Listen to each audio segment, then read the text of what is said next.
3, 2, 1.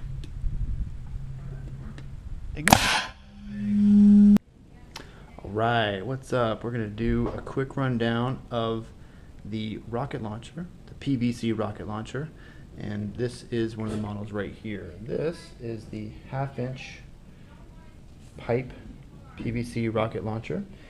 We got our pressure gauge, and we're going to use up to 50 psi, even though it goes a lot higher. We don't want to break this plastic or have anything go wrong, so we're going to use 50 psi. Next thing, we have our valve. Valve needs to be closed. Fill it up over here with a bicycle pump or an air compressor. I recommend an air compressor. It works a lot better. When it's time to launch, you just, and all the air goes out. Okay? This is a simple model of a rocket. This is made out of paper and duct tape and 3 fins and a little nose cone. Okay? Now the duct tape gives it some extra support and adds a little bit of weight to it. Weight is good in this sense. You'll notice if you look down the rocket there, those fins twist a little bit, all in the same direction. Now the more you are accurate with that twist, the better your rocket's going to fly. A lot of students tend to make rockets that have straight fins, and one's a little bit wonky, and that rocket just goes, it crashes. If you get the right twist, when the rocket goes up, the air pressure pushes those to spin in this direction. Okay? It makes it just spiral like a football. If you think about throwing a football, you get the wonky duck if you don't spin it right, or you get a nice, long, smooth line of travel with a spiral. Okay? So this is a 1/2 inch rocket model. And over here, I have the 3/4 inch rocket model. Okay? This is a 3/4 inch pipe. Alright? We're going to fill up the same compressor here. We're going to fill up the valve here. Make sure the gauge goes to 50 only or less.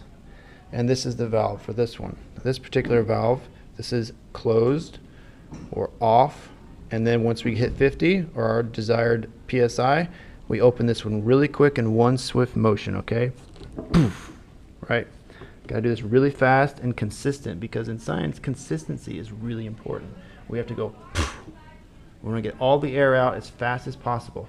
Now if I turn this valve like, oh, I just let out a little bit of air and it was nice and slow, it's not going to work so well. Okay?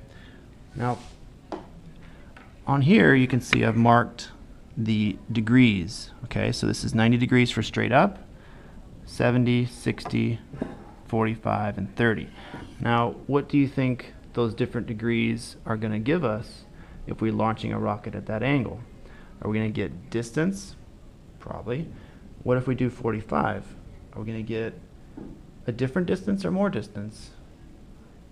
Who knows? I think that's what this whole thing is about.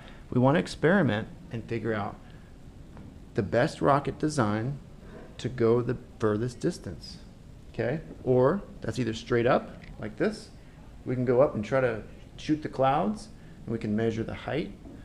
Or we can go for long distance, or we can go for particular accuracy, trying to hit a target across the football field or a sport field. Okay? An important feature in making these is going to be the stand. Okay? This is a rocket building stand. Right?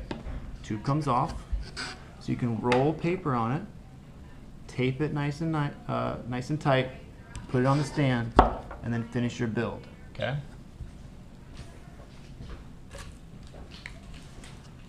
I don't know why I just thought of this, but a toilet paper or a paper towel roll is perfect for building a rocket body. Okay?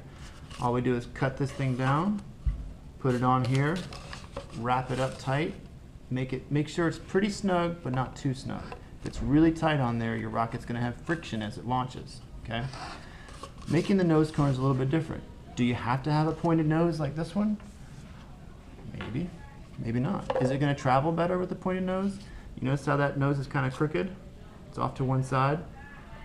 I imagine that's going to affect the flight of this rocket. Okay? So making this nice and perfect is the idea. You want to have it in the center, and you want to have it well supported so it doesn't blow off. Can't tell you how many nose cone blow-offs I've seen, but a lot. Okay, if you don't tape this well, and duct tape works great, or glue it, you're going to have a blowout and you're going to have a rocket disaster. Okay, so those are the basics. Again, 50 psi, and launch, experiment, record data in a Google form, and come up with a new model. What if we make a longer rocket, or a shorter rocket, or a heavier rocket, or more fins, or less fins, or no fins? What are we going to get? Let's see. Launch.